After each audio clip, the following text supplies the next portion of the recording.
हरे कृष्णा। मैं एक छोटा सा मोटिवेशनल स्पीच लेके आई हूँ। वो कुछ इस तरह से कि जब कभी हम फ्लाइट में बैठते हैं और हम फ्लाइट के में बैठते हैं तो हमारा जो बैग होता है उसको हम लेके बैठते हैं। लेकिन क्या होता है उसमें, अगर हमको दिल्ली एयरपोर्ट में उतरना है तो वहाँ पे क्या होता है कि वहाँ उतरने से हमें, वहाँ जब हम उतरते हैं तो हमारे बैग का में एक टैग लगा होता है कि हमको दिल्ली पे ये बैग मिलेगा। तो वहाँ उतरते हैं तो वहाँ पे बैग का एक लंबा रो जाता रहता है। वहाँ पे हम अपने बैग को उठाते हैं और आगे चले जाते हैं। ये ऐसा क्यों होता है, इसका क्या कारण है? क्योंकि हमें पता होता है ये बैग हमारा है, इसमें सामान मेरे हैं, ये सामान मेरा है। तो हम अपने बैग, किसी और के बैग को तो लेके नहीं जा सकते हैं, किसी और के बैग को तो उठा के नहीं चल देंगे। लेकिन क्यों किसी और के बैग को क्यों नहीं ले सकते? क्योंकि हमें पता होता है कि ये हमारा सामान है, ये हमारा सामान है, इसको हम लेके जाएंगे। ठीक उसी प्रकार से हम इस भौतिक जगत में रहते हुए जब हम हरे कृष्ण मंत्र, जय श्री राम या इस टाइप का कुछ भी हम करते हैं, जो भी हमारा मंत्र उच्चारण होता है या जो भी हम आध्यात्मिक कर्म करते हैं या माला जप करते हैं, वो सभी चीज़ हमारे एक खाते में जमा होता है।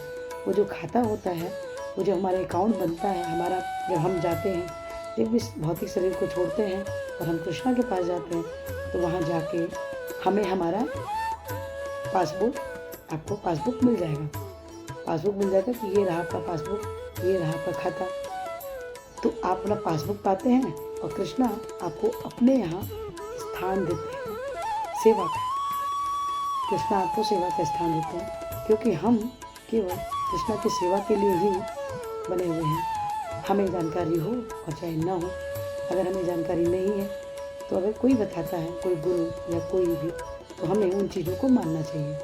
और अगर हम मानते हैं तो कृष्णा प्रसन्न होते हैं। कृष्णा प्रसन्न होते हैं, हमारे इस जीवन में तो हमें कष्ट दूर होते ही हैं, लेकिन हम आने वाले अपने दूसरे जन्मों से भी बाहर निकल सकते हैं। तो अगर हम प्रयास करते रहें, हरे कृष्णा जब करते रहें, कीर्तन करते रहें, आध्यात्मिक कर्म करते रहें, भौतिक जगत में रहते हुए भी अगर हम हर समय, हर क्षण, हर समय कृष्णा को याद करते हैं, हर चीज़ों में कृष्णा को सोचते हैं, हर समय राम को याद करते हैं, तो हम इस भवसागर से, जो कलियुग ना रूपी महासागर है, यहाँ से हम आराम से बाहर निकल सकते हैं और कृष्णा की सेवा कर सकते हैं। ये हमारा छोटा सा स्पीच है। अगर आपको अच्छा लगा हो इसको लाइक कीजिए, शेयर कीजिए, सब्सक्राइब कीजिए और कमेंट कीजिए।